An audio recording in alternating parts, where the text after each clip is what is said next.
cherche ta face, alors je viens à toi. Et tout en moi est ému par ton amour, captivé par qui tu es. Conduis-moi à te connaître plus encore. Je veux m'approcher de toi, laisser mes peurs derrière moi. Seigneur, viens toucher ma vie à nouveau.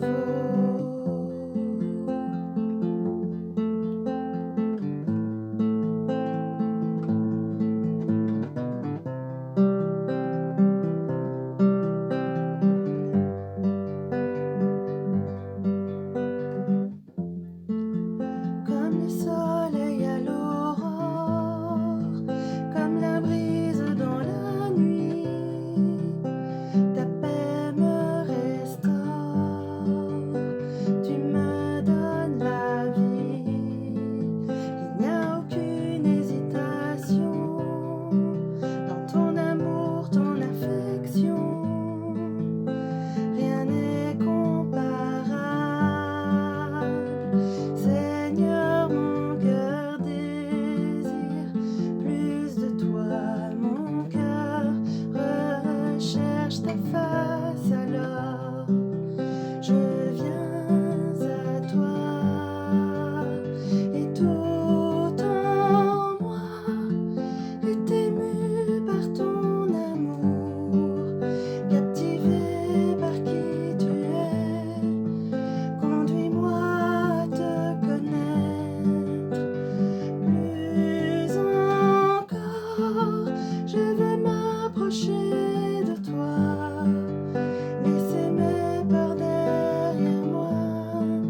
Seigneur, viens toucher ma vie à nouveau.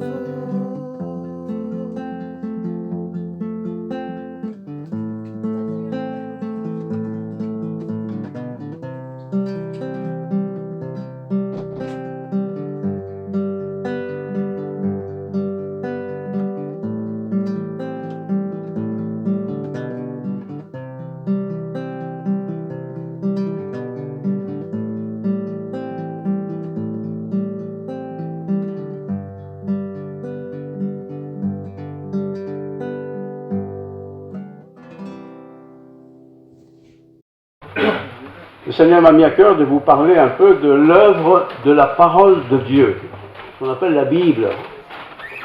La Bible, c'est pas un livre avec un tas d'histoires, un tas d'explications, de commentaires, même si elles sont belles et sages. Quelle est l'œuvre de la parole de Dieu dans ma vie? Nous avons le bonheur aujourd'hui, plus qu'autrefois, d'avoir des Bibles en veux-tu, en voilà. Des petites, des grandes, Internet, écran, enfin tout ce qu'on veut, même de source à monde, on peut lire la Bible aujourd'hui, on est gâté. Mais quelle est l'œuvre de la parole de Dieu dans ma vie? Quelle est l'influence de la parole de Dieu dans ma vie? Il ne s'agit pas d'avoir la Bible sous le bras, il s'agit d'avoir la Bible comme livre de chevet, pas parce que je ne sais pas dormir, mais comme source d'inspiration. Dès le matin, dit la parole de Dieu, fais-moi entendre ta bonté. Alors je peux écouter, j'entendrai peut-être les oiseaux chanter, c'est bien, c'est la bonté de Dieu, mais la parole de Dieu, la parole de Dieu, l'aimons-nous. Où en êtes-vous avec cette parole de Dieu? J'aimerais vous lire quelques versets de l'apôtre Pierre. Pierre, c'était un des 12 disciples, un crack le Pierre, hein. Il n'est pas le père de tous les papes, il est Pierre. Caillou, c'est son nom, Pierre, Caillou. Et sa vie a été construite sur le roc. Le roc, c'est le Christ. Le roc, c'est du solide. Pierre vivante, ce matin, écoutez la parole de Dieu. Je vous lis donc 1 Pierre, chapitre 1, verset 22, jusqu'au chapitre 2, verset 3. Alors, 1 Pierre, les enfants ne me dérangent pas, je vous dis tout de suite, hein. Pire que moi, ils ne peuvent pas être, de toute façon, c'est ce que disait mon père. Donc, Cela dit, s'ils font trop de bruit, on avisera. Je vous lis Pierre. 1 Pierre, donc, 1, verset 22. Et c'est Pierre qui écrit ça. Ayant purifié vos âmes, purifié notre vie intérieure, en obéissant à la vérité. C'est pas chimique, hein. C'est pas physique non plus. C'est pas intellectuel aussi. C'est un peu intellectuel, mais c'est surtout de l'émotion. Ayant purifié vos âmes en obéissant à la vérité. Pendant que je lis, posez-vous la question, tiens, est-ce que j'ai fait ça? Ayant purifié vos âmes, qu'est-ce que c'est que l'âme? L'âme, c'est pas cette matière inaccessible. L'âme, c'est ce qui fait que nous sommes des humains, avec une connaissance, avec des émotions. Mon âme est-elle obéissante à la vérité? Ayant purifié vos âmes en obéissant à la vérité. Il ne s'agit pas de purifier son âme en allant en Tombouctou, dans une rivière particulière, ou en buvant quelques gouttes d'une eau X ou Z. Non, c'est autre chose, la purification dont il est question ici. Donc, ayant purifié vos âmes en obéissant à la vérité, de quelle vérité parle-t-on? Pas d'une religion, mais la vérité de Dieu, pour avoir un amour fraternel, sincère. C'est pas un amour épidermique, ah, t'es mignon, t'es belle, t'es sympa et tout. Non, c'est un amour fraternel, sincère. Et l'amour dont il est question là, c'est l'amour agapé. C'est pas l'amour philéo. Philéo, on aime bien les copains par exemple. L'amour agapé, c'est un amour qui ne calcule pas. On l'aime parce qu'on l'aime, point. Ayant purifié, en obéissant à la vérité pour avoir un amour fraternel, sincère. Aimez-vous ardemment les uns les autres de tout votre cœur. Parole terrible. C'est Pierre qui dit ça. Hein. Lui qui a renié le Christ. Il sait de quoi il parle. Puisque vous avez été régénérés, on n'est pas régénéré parce qu'on a eu 3 gouttes d'eau sur la tête, hein. On n'est même pas régénéré parce qu'on s'est fait baptiser. On est régénéré par la conversion en acceptant l'œuvre du Christ pour soi. Puisque vous avez été régénérés, êtes-vous régénérés? Non par une semence corruptible, mais par une semence incorruptible, par la parole vivante et permanente de Dieu. C'est ce qu'on appelle la Bible. Cette parole est une parole vivante, permanente, toujours accessible. Toute chair, n'oublions pas ça, toute chair est comme l'herbe, et toute sa gloire est comme la fleur de l'herbe. L'herbe sèche, la fleur tombe. Mais la parole du Seigneur demeure éternellement, éternellement, toujours la même. En cette parole, et cette parole est celle qui vous a été annoncée par l'Évangile.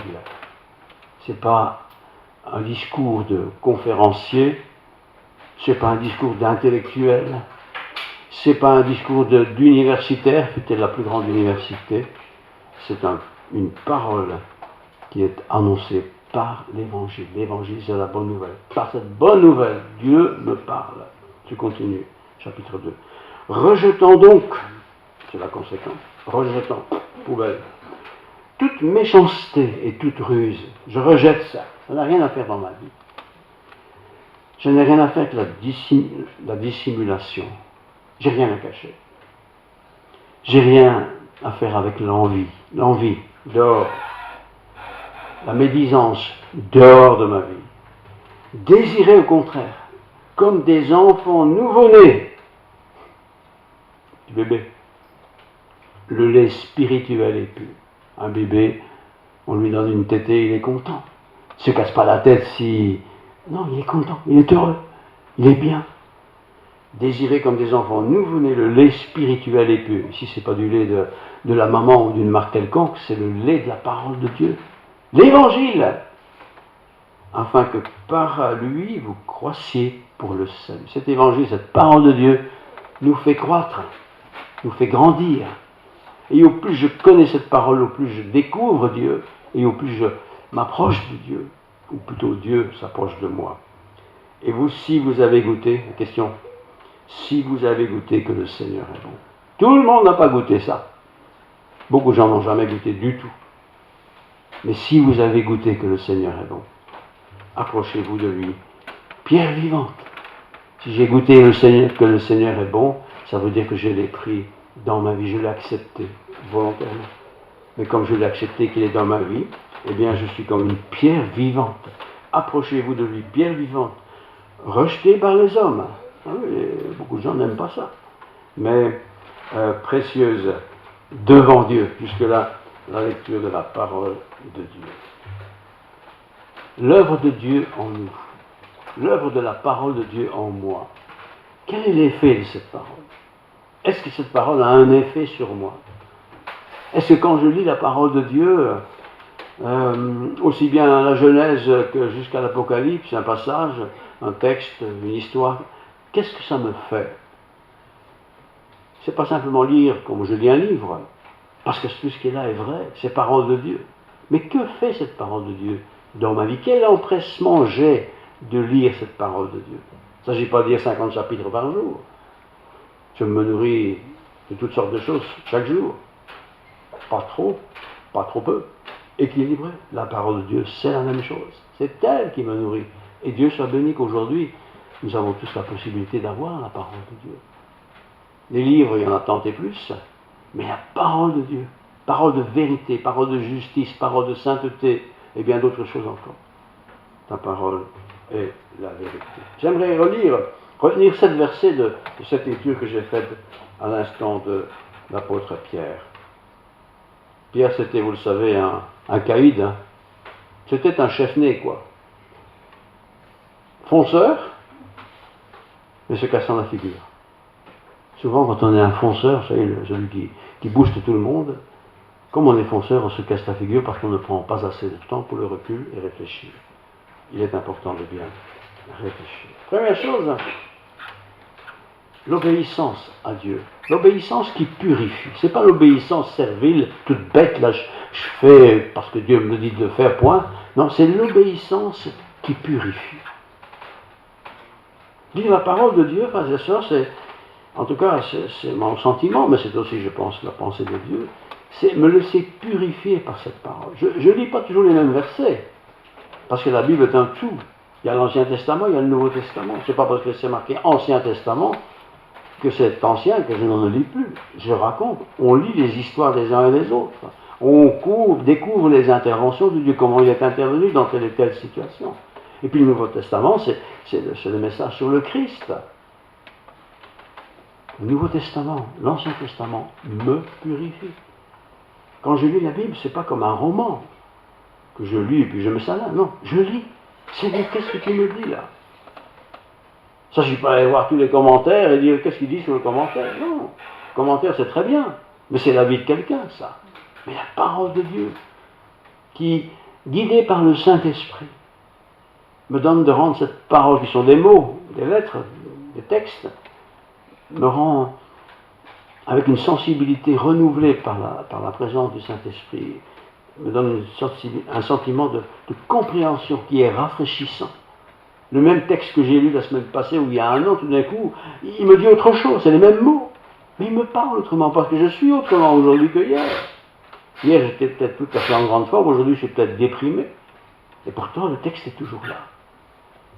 C'est une obéissance, l'évangile, la parole de Dieu. C'est une obéissance qui me purifie. Ce n'est pas une obéissance comme je respecte la loi, il faut aller à droite, il faut aller à gauche. C'est une obéissance qui purifie ma vie. Oh, nous sommes tous des honnêtes gens, en gros. Hein. On n'est pas des escrocs, on n'est pas des bandits, on n'est pas des voyous. On essaie quand même d'être correct, probablement c'est le cas de tout le monde. Mais j'ai besoin d'être purifié. Et quand on purifie, on enlève tout ce qui est impur, c'est aussi simple que ça. Bien sûr, parfois on fait ça soi-même, on essaye de se purifier un peu, voilà, mais on sait que ça ne marche pas trop. Oui, ça marche le jour même, mais après demain ça recommence. La parole de Dieu, puisqu'elle est éternelle, puissante, quand je la lis, quand je la médite, quand je réfléchis, elle me purifie. Je suis impur. Et nous tous, tout au long de notre vie, savons très bien, en étant probablement tous des bonnes gens ici, que nous avons quand même parfois des choses bizarres dans la tête, quoi. Et nous avons aussi parfois des actions bizarres, des réactions bizarres. J'ai besoin de cette parole qui purifie. Après avoir purifié vos âmes, je cite le texte, dans l'obéissance à la vérité. La vérité, c'est la parole de Dieu. Dans l'amour fraternel sincère, l'amour des frères et sœurs, des autres chrétiens. Aimez-vous les uns les autres, ardemment, de tout votre cœur. C'est 1 Pierre 1,22, c'est un texte version Colombe, un peu différent. La purification de l'âme et du cœur est une étape préalable et nécessaire pour un amour fraternel commun. Je ne peux pas aimer tout le monde. Oui, j'ai de sympathie pour l'un ou pour l'autre. Mais si je n'ai pas moi-même une vie purifiée par le Christ, il y a des gens que je ne peux pas aimer. Parce qu'ils ont une tête qui ne me revient pas, et vice-versa, évidemment. Mais lorsque je laisse Dieu me purifier, je peux aimer n'importe qui. Un handicapé profond, je peux l'aimer. Je peux aimer la personne noire, la personne blanche. Je peux aimer la femme, je peux aimer l'homme. Je peux aimer le jeune qui est rigolo, comme la personne âgée qui est un peu plus lente. Je peux aimer, vraiment aimer. Aimez-vous les uns les autres. Pas seulement ceux qui me sont sympas, ça c'est facile. Mais nous aimer chacun qui appartenons au royaume de Dieu. En effet, je lis, Marc 7,21, en effet, c'est de l'intérieur, c'est du cœur des hommes que sortent les mauvaises pensées. Les mauvaises pensées, celles qui sont un peu tordues dans notre vie, c'est de l'intérieur de notre vie que ça sort. Et il dit, les mauvaises pensées, les adultères, l'immoralité sexuelle, les meurtres, les vols, la soif de posséder, je cite tout ça, les méchancetés, la fraude, la débauche, les regards envieux, la calomnie, l'orgueil, la folie. Toutes ces choses mauvaises sortent du dedans de notre être impur. Et quand on lit ce verset, si on le relit encore, on va dire, voilà, on va barrer là. On n'est pas dans tous les textes à 100%, mais il y a des passages qui nous concernent forcément. Et pour être débarrassé de ça, il n'y a pas 36 solutions. C'est pas d'aller à Tombouctou ou monter les grands escaliers à genoux 10 fois par jour. Non, ça va me faire mal aux genoux et je ne serai pas purifié pour ça. Mais quand je laisse la parole de Dieu, je dis bien la parole de Dieu, me parler. Et quand j'ouvre la parole de Dieu, quand vous l'ouvrez, dites au Seigneur, voilà, parle-moi. Parle-moi. Aujourd'hui, pas demain, c'est un autre jour. Parle-moi. Ne prenons pas toujours les mêmes versets, ceux qu'on aime beaucoup. Ne regardons pas toujours les mêmes histoires. La Bible est vaste, est grande, importante. Le Saint-Esprit, vous le savez, n'œuvre pas toujours de la même manière. Tantôt il travaille d'une manière, tantôt il travaille d'une autre. Certains parfois sont touchés par le Saint-Esprit alors qu'ils sont dans le silence de leur maison. Et voilà, le Saint-Esprit les saisit. D'autres ne supportent pas le silence. Ils ont besoin de bruit, ils ont besoin du monde. Ben, le Saint-Esprit peut aussi parler dans le monde et par le monde. J'ai besoin que le Saint-Esprit me parle. Je lis la Bible, oui, très bien. Lisons-la souvent, très bien. Mais au travers de ce que nous lisons, le Saint-Esprit me parle. Il ne me parle pas pour dans 50 ans, il me parle pour aujourd'hui, demain, après-demain. Le Saint-Esprit œuvre et il agit particulièrement auprès de ceux qui cherchent la vérité. Cherchez la vérité. Ta parole est la vérité. Ce n'est pas la peine d'aller chercher des livres qui coûtent cher. Mais ta parole de Dieu, elle est vérité. Donc j'ai les réponses qui sont des vraies réponses, authentiques réponses, des réponses divines. Alors bien sûr, il y a beaucoup de pages dans une Bible. On ne peut pas tout lire aujourd'hui. Mais Dieu ne demande pas tout lire aujourd'hui. C'est pas parce que j'ai 10 kilos de frites dans mon frigo que je dois les manger aujourd'hui, n'est-ce pas? À chaque jour suffit sa peine, un peu. Mais quand même, je lis la parole de Dieu. Évitons de lire d'abord des commentaires. Les commentaires, c'est bien parce que c'est quelqu'un qui explique. Mais laissons la parole de Dieu me parler d'abord. Parce que le Saint-Esprit, qui est esprit vivant, rend cette parole de Dieu vivante. Si tout de suite je vais aller voir un commentaire pour dire qu'est-ce qu'il en pense, le monsieur ou la madame, non, je vais entendre sûrement quelque chose de bien, mais c'est le point de vue de monsieur et de madame. Laissons la parole nous parler. Alors posons la question à cette parole, tiens, mais qu'est-ce que ça veut dire ça? Et faisons en même temps la prière, Seigneur, explique-moi, dis-moi, éclaire-moi, que je comprenne ce que tu veux me dire aujourd'hui. Parce que peut-être dans 2 mois, je vais relire ce même texte, tout d'un coup, c'est les mêmes mots, c'est toujours moi, mais ce texte va me parler autrement. C'est la richesse, ça, de la parole de Dieu. La parole de Dieu est vivante. Le Saint-Esprit n'œuvre pas n'importe comment. Le Saint-Esprit ne fonctionne pas dans le désordre, dans l'ordre. Alors prenons aussi l'habitude d'avoir de l'ordre dans notre lecture. Je peux faire ça, hein, Seigneur, parle-moi. Hop. Oh ben non, c'est pas marrant ça. Seigneur, allez, on chante. Hop. Oh, c'est pas marrant non plus. C'est pas comme ça que ça fonctionne. C'est ta parole. Il y a beaucoup de pages. Et nous sommes heureux d'avoir beaucoup de pages. Il faut parfois un peu de méthode, un peu de bonnes habitudes, de ne pas toujours lire les versets. Vous savez, quand on souligne sa Bible, j'ai fait ça aussi autrefois, instinctivement, quand vous le trouvez, tiens, pourquoi je l'ai souligné? Je recommence à lire ce verset. Très bien, je l'ai souligné. Mais il y en a tant d'autres que je n'ai pas souligné, parce que peut-être, il ne me disait rien alors, mais c'est toujours la parole de Dieu quand même. N'oublions pas, texte suivant, 1 Pierre 23, que la semence est incorruptible. La semence de Dieu est incorruptible. Oh, parfois dans les traductions, il y a des petites variantes par-ci par-là. Bien sûr, c'est difficile de traduire. Mais dans le texte original, il n'y a pas de faute. Elle est parfaite, cette parole de Dieu. Elle est incorruptible, cette parole de Dieu. Il y a des gens qui corrompent la parole de Dieu, ça c'est vrai. Mais la parole elle-même est incorruptible. Et quand vous avez des prédicateurs qui n'ouvrent même pas la Bible, soyez inquiets. Peut-être qu'ils prêchent très bien, sûrement d'ailleurs, et on va peut-être les applaudir, bravo. Mais il faut parler de la parole de Dieu. Vous voyez? Je reviens à mes commentaires.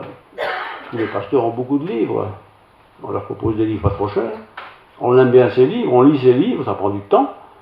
Mais c'est des livres écrits par des gens qui, à un moment donné dans leur existence, font un commentaire sur un texte biblique. Très juste, peut-être, probablement, sûrement. Mais c'était une réponse de Dieu pour un moment donné, pour quelqu'un. Ça peut m'aider. Mais je dois aller à la source. Nous savons tous lire aujourd'hui, quel privilège. Mais même si je ne sais pas lire, c'est pas grave, on demande à quelqu'un de lire. Et si vraiment vous n'aimez pas lire, vous pouvez écouter aujourd'hui des CD avec le texte intégral et vous écoutez ce CD. Et vous écoutez Dieu en même temps. Semence incorruptible. L'amour fraternel est possible, l'amour fraternel authentique est possible, parce que nous sommes nés de nouveau. Tout le monde n'aime pas tout le monde. Il est tout noir, lui. Moi, je ne l'aime pas. Mais pourquoi tu ne l'aimes pas? Parce qu'il est tout noir. J'aime pas les noirs. Mais inversement, hein, j'aime pas les blancs. Et chacun a chez moi une explication. Mais il est enfant de Dieu, non? Oui. Tu l'es aussi? Oui. Tu vas passer l'éternité avec Dieu? Oui. Tu crois que Dieu n'aime pas le noir ou le blanc? Ou le grand ou le petit? Ou l'homme ou la femme? Oui, Dieu aime tout le monde. Alors qui suis-je moi pour ne pas aimer quelqu'un? Aimer. Et aimer, c'est pas I love you, dear. C'est pas ça. Aimer, c'est dire, mais cette personne est importante. Chaque personne est importante. Si elle est importante pour Dieu, elle doit être importante pour moi. Pas de mépris, pas de rejet. Nous sommes différents, ça c'est sûr. Mais pas de rejet. Voilà. Bel exemple. Comment on peut faire de la musique pendant qu'on est au culte? Ah! Ils ne savent pas qu'il faut éteindre le GSM. Il y en a qui on peut la faire, je vais la oublier. Ça arrive, c'est pas grave. C'est pas grave. C'est pas grave du tout. D'ailleurs, Hébreux 1.3 dit ceci, le Fils, donc Jésus, est le reflet de la gloire de Dieu et l'empreinte de sa personne. Le Fils soutient toute chose par sa parole puissante. Il a fait la purification des péchés et s'est assis à la droite de la majesté divine dans le lieu très haut. Hébreux 1.3. Le Fils, celui qui a été crucifié. Rien que dans un verset, tout ce qu'il a fait. Et il l'a fait pour chacun. Chacun de nous ce matin ici, mais pour les milliards de personnes qui sont dans le monde. S'il ne pensait qu'à lui-même, c'est la suite. S'il reprenait son esprit et son souffle, toute créature expirerait d'un seul coup. Si Dieu se fâchait, en un seul coup, il pourrait réduire en cendres toute l'humanité. Mais Dieu n'est pas comme ça. Dieu veut le bien pour tous. Et quand j'ouvre la parole de Dieu, soyez sûrs d'une chose, frères et sœurs, c'est que Dieu veut mon bien. Vous avez déjà vu une maman qui fait un repas dégueulasse, quoi. Parfois c'est un peu vite fait, ça arrive, hein. Mais c'est quand même bon, c'est de la bonne nourriture. Et toute maman du monde fait son possible pour que ce soit toujours meilleur. La parole de Dieu, c'est la même. Je sais que certaines personnes n'aiment pas lire, c'est difficile. C'est pas grave. Aujourd'hui, on peut écouter. Il y a des cassettes, il y a des CD, il y a des enregistrements de toutes sortes. On peut écouter. Il vaut mieux écouter que de regarder, parce que si on regarde, on voit une personne. Toujours un intermédiaire de plus, c'est pas trop bien. Mais écoutez. Ou lire, si on peut le faire tranquillement. Faisons-le. Il dit encore, c'est 1 Pierre 24. C'est Pierre encore qui dit ça, c'est assez étonnant. Toute créature est comme l'herbe. Et toute sa gloire comme la fleur des champs. Qui sont ces personnes? Toute créature. Chacun de nous ce matin, nous sommes comme les fleurs des champs. C'est pas la tulipe ou la rose qu'on offre de temps en temps, c'est comme la fleur des champs. Qu'est-ce qu'il y a dans nos champs en ce moment? Il y a des belles fleurs partout. Donc, toute créature est comme l'herbe et toute sa gloire comme la fleur des champs. L'herbe sèche par contre, et la fleur tombe. Mais la parole du Seigneur, elle, subsiste éternellement. Cette parole est justement celle qui vous a été annoncée par l'Évangile. Toutes sortes de choses sont belles, ça passe, ça disparaît. Mais la parole de Dieu est éternelle. Alors pensez bien, si Dieu m'encourage à lire cette parole qui est éternelle, vraiment c'est quelque chose de bien, de bon en moi et pour moi. Et automatiquement avec le temps, mais très vite, même au début de ma vie chrétienne, cette parole de Dieu transforme ma vie. Il change la beauté de la fleur que je suis, que nous sommes tous. La beauté, la sainteté, la pureté.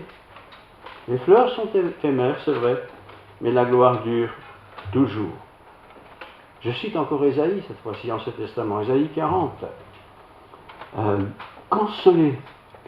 Consolez mon peuple, dit votre Dieu. Parlez au cœur de Jérusalem. Criez-lui que sa période de combat est terminée, que sa faute est expiée, qu'elle a reçu de l'Éternel son salaire, le salaire de tous ses péchés. Ésaïe 40. Oui, parfois il y a des sanctions. Et là, il s'agit de son peuple. Le peuple de Dieu, tout au long de l'histoire, dans cet testament, on voit qu'il a tout le temps été rebelle contre Dieu, tout le temps. Mais c'est l'image de nous aussi. Mais Dieu est Dieu. Et Dieu, quand quelqu'un demande pardon, il pardonne. Et son pardon, c'est pas comme nous, hein. De temps en temps on pardonne, mais on n'oublie jamais. Hein. Dieu pardonne, il oublie. Ça n'existe plus dans la tête de Dieu, si je peux me permettre. C'est effacé. C'est comme si ça n'a jamais été fait. Mais quand moi je reste avec des choses qui sont toujours dans ma tête, j'en veux à quelqu'un, je ne suis pas content de quelqu'un, lui m'a fait ceci, je n'oublie pas. Je ne suis pas bien. Je ne suis pas bien parce que c'est pas ça que Dieu veut. Alors je peux me forcer en disant, je vais faire semblant. Non, c'est pas ça non plus. Mais la parole de Dieu me purifie de tout péché, de toute pensée mauvaise. Et me donne d'avoir un cœur nouveau, qui est capable tout à nouveau d'aimer le prochain. Nouvelle naissance, nouvelle croissance. 1 Pierre 2, parce que nous ne vivons pas. Débarrassez-vous, je cite, débarrassez-vous donc de toute méchanceté. C'est pas forcément le voyou, hein, c'est toute méchanceté, quoi. Et de toute ruse, hein, de l'hypocrisie, débarrassez-vous de tout ça. Débarrassez-vous de l'envie, de toute médisance. Et comme des enfants nouveau-nés, je suis toujours à désirer le lait pur de la parole. Ainsi, grâce à lui, vous grandirez pour le salut. Si du moins vous avez goûté que le Seigneur est bon. Il faut goûter le Seigneur. Et quand on a goûté un produit X, une bonne glace par exemple, c'est bon, on en veut encore. Si on a goûté la parole de Dieu, pas un livre qu'on lit comme ça, mais cette parole vivante de Dieu. Quand j'ai goûté à ça, j'ai envie encore en savoir plus. Je ne peux pas tout lire en un jour évidemment, mais il y a beaucoup de jours dans une vie. J'ai besoin d'encore manger, déguster ces bonnes choses. Désirer le lait spirituel et pur. Nous sommes si facilement attachés à toutes sortes de choses. J'ai envie de ceci, j'ai envie de cela, je voudrais aller là-bas. Tout ça c'est très bien, pas de problème. Mais cette parole de Dieu, pure, il n'y a rien d'impur dedans. Désirez-le. Dieu ne me contraint pas, il invite, ayez envie, quoi. Le temps passe vite. Je vous lis encore Pierre, dans l'Empire aujourd'hui. Débarrassez-vous donc de toute méchanceté. Se débarrasser, c'est ce que c'est, un encombrant. Débarrassez-vous de toute méchanceté, de toute ruse, de l'hypocrisie, de l'envie, de la médisance. Nous trouvons dans cette exhortation l'image de se dévêtir intérieurement, et bien sûr des traductions qui varient un peu cela. 5 choses sont incompatibles avec la pratique d'un amour fraternel sincère. 5 choses. 1 Pierre 23. Pour faire place au fruit de l'esprit, le fruit de l'esprit, c'est l'œuvre de Dieu en moi qui fait que je suis différent. Pour faire place au fruit de l'esprit, il faut nécessairement se débarrasser des autres fruits qui sont peut-être gâtés, pourris, qui sont peut-être mauvais pour ma santé. Et si vous avez chez vous, je vous le dis franchement, des choses qui ne sont pas bonnes, prenons un exemple, un beau livre porno, ne gardez pas ça, même si vous l'avez payé 1000 €. Hein. Ne le donnez pas non plus à quelqu'un, détruisez-le. Il y a des choses qu'il nous faut détruire. Je ne peux pas dire j'aime Dieu, j'aime sa parole, et garder des choses qui m'ont fait tomber, qui m'ont fait pécher, ou voilà, des choses mauvaises. Débarrassons-nous de ça. Ça n'a rien à faire dans nos vies. Alors ça c'est matériel, mais dans mon cœur, dans ma tête, il y a des choses que je garde aussi. À lui, je ne pourrais pas le pardonner. À cause de lui, j'ai perdu ma place. Oui, ça arrive, hein. Mais si je lis la parole de Dieu, que dit la parole de Dieu? Combien de fois pardonnerai-je? 1 fois, 2 fois, 3 fois? Beaucoup de fois. Beaucoup de fois. Les choses à retenir sont bien expliquées par l'apôtre Pierre. Grandir dans la foi, dans la marche avec le Seigneur, se fait dans son meilleur aspect parce que j'ai soif d'être comme Dieu demande que je sois. Je suis poussé par l'Esprit de Dieu. J'aimerais que tu es mon fils déjà parce que tu m'as reçu dans ta vie, mais j'aimerais que tu sois 3 fois saint. J'aimerais que tu sois à ma ressemblance. Nous savons ça. C'est pas facile. 2 Corinthiens 12, 20, ces péchés ne sont pas seulement des péchés de croissance qui m'écartent de Dieu, mais il y a des péchés qui m'empêchent de progresser en Dieu. Il faut que je m'en débarrasse. Exemple facile, tu es marié, tu as ta femme, et tu es amoureuse d'une autre femme. Ça ne va pas ça. Ou d'un homme, ou autre chose. Ça ne va pas ça.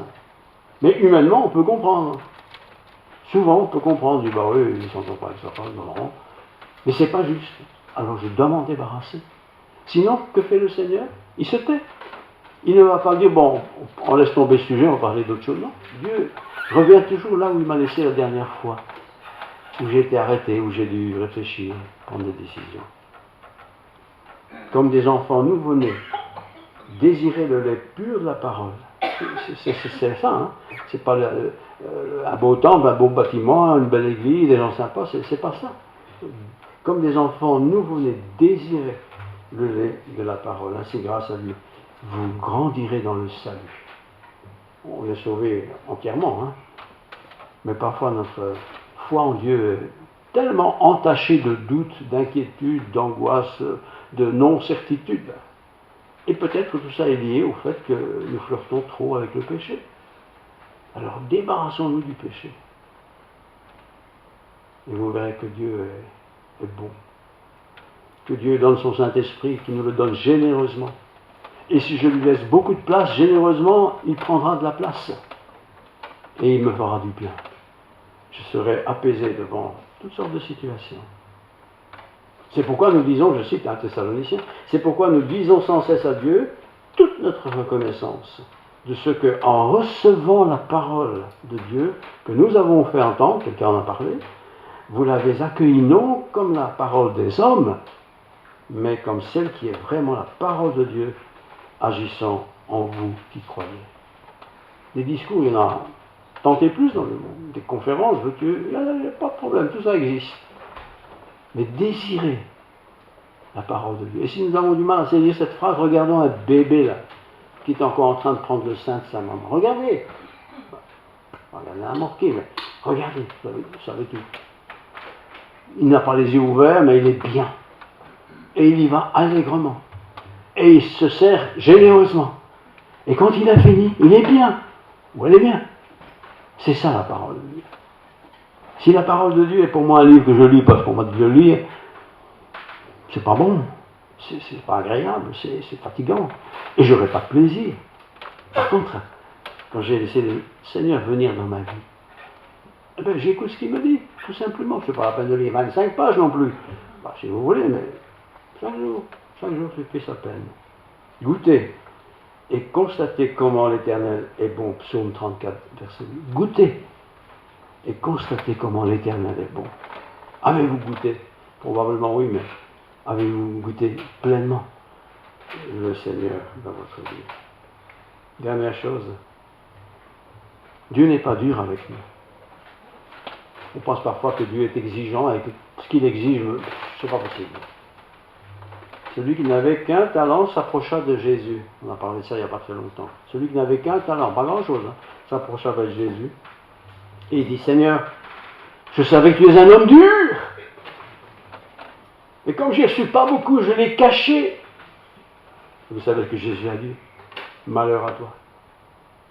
Malheur à toi. Je ne t'ai pas demandé de le cacher. Mais tu n'avais qu'un talent parce que je t'ai donné un talent. Mais fais-le fructifier. Et nous tous, hommes, femmes, jeunes, plus âgés, qu'importe, nous avons reçu des talents de Dieu. Pas tous les mêmes, évidemment. Mais nous avons reçu des talents. Laissons ces talents nous travailler. Et très vite, si vous ne le connaissez pas, Dieu nous le fera connaître. Et même, le même passage, Jésus continue en disant, toi méchant et paresseux, sors de chez moi. Méchant et paresseux, c'est pas parce que j'aime pas lire.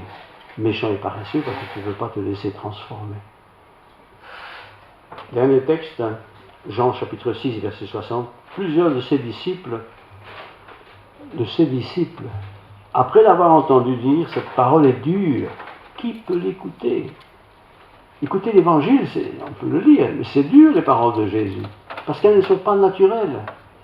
Donc qui peut l'écouter? Dès ce moment, plusieurs de ses disciples se retirèrent et n'allèrent plus avec Jésus. Oui, quand on lit le Nouveau Testament, l'Évangile en particulier, les évangiles, c'est le même Évangile, on se dit, mais ça c'est trop fort, moi je ne peux pas supporter ça, non, je n'en veux plus.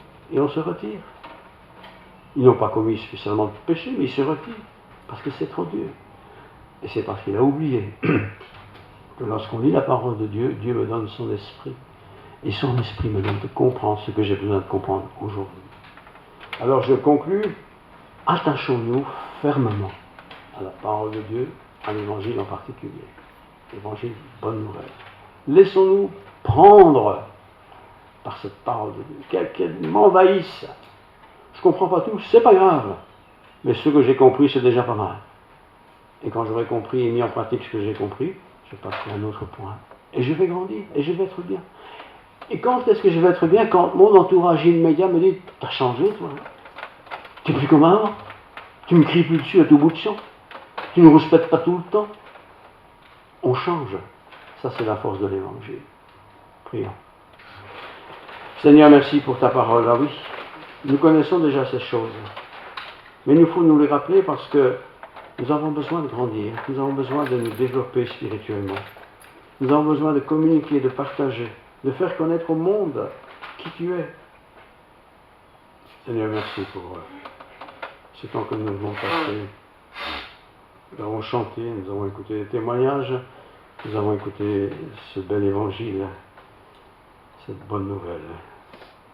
Nous allons rentrer chez nous sans doute, passer une nouvelle semaine, qu'elle soit bénie, que nous soyons source de bénédiction pour notre famille, pour les autres, et surtout que tu sois glorifié par nous. Je te prie ça dans le très saint nom de Jésus.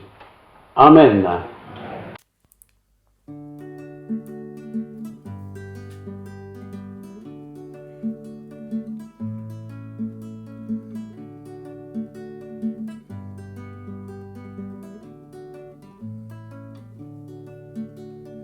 Quel ami fidèle et tendre nous avons en Jésus-Christ, toujours prêt à nous entendre, à répondre à notre cri.